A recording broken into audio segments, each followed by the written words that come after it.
we provide you the platform to turn your dreams into reality.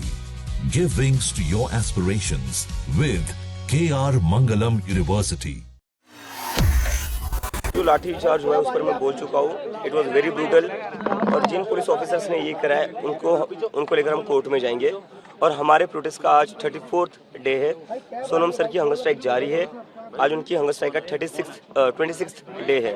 तो जब तक हमारी डिमांड्स पूरी नहीं होती तब तक हमारा प्रोटेस्ट जारी रहेगा। But we are requesting Sonam sir to end his hunger strike because we cannot afford to lose his life. ये बात 2 दिनों से लगातार जंतर मंतर के बाहर कुछ सड़कों पे हंगामा हो रहा है, बर्दाश्त हो रहे हैं। आप भी लगातार अपील कर रहे हैं ऐसी चीजें ना करें। कौन से लोग हैं? ये बाहर से लोग भेजे जा रहे जानबूझकर प्रोटेस्ट को खराब करने के लिए।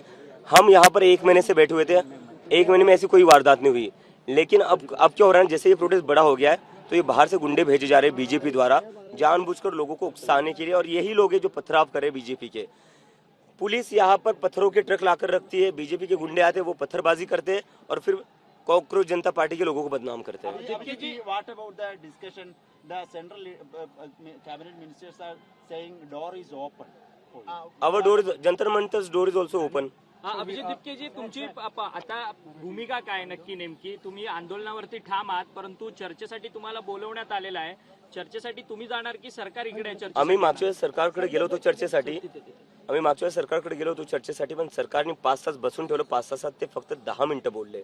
तर त्यांनी एका प्रकारे आमचा पूर्ण टाइम वेस्ट केलेला आहे। आता जर सरकारला चर्चा करायची असेल ते ही सरकारच्या घरी होणार नाही, आता ती जंतर मंतर। परंतु दिपकेजी, या आंदोलनामध्ये अनेक वेगळ्या शक्ती देखील घुसलेल्या आहेत, तुमचं आंदोलन बिघडवण्याचं काम करतात आहेत।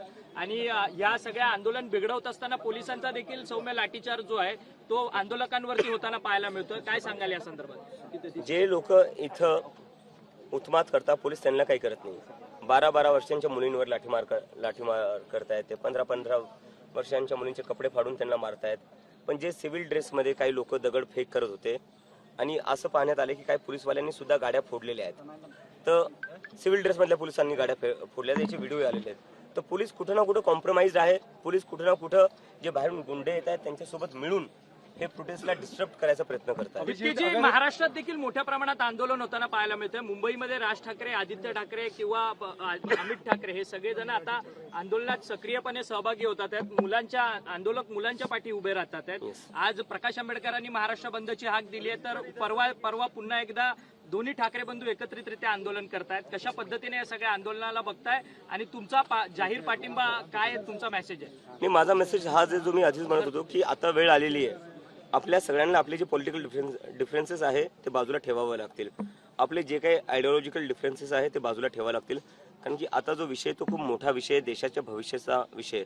जर आज आपण एकत्र येऊन आवाज नाही उठवली किंवा आंदोलन नाही केलं तर ह्या देशात वाचवण्यासारखं काही राहणार नाही, मुलांचं भविष्य वाचवण्यासारखं। मुख्यमंत्री देवेंद्र फडणवीस म्हणतात की मुलांच्या खांद्यावरती बंदूक ठेवून हा सगळा आंदोलनाचा प्रकार सुरू आहे आणि फेसलेस आंदोलन आहे, अशा पद्धतीची टीका करतात ते। मुख्यमंत्री फडणवीसांना माझी एकच विनंती आहे, तुमच्या घराच्या 500 मीटरवर आकांक्षा चतुर्वेदीने आत्महत्या केली होती। पहिले तिच्या घरी जा साहेब, तिच्या घरी जाऊन भेटा। तिचे आईवडील आजही म्हणतात की आमच्याकडे सरकारचं कोणीच नाही आलेलं आहे। तर तुम्ही तुमचं काम आधी नीट करा, नंतर दुसऱ्यांना ज्ञान द्या।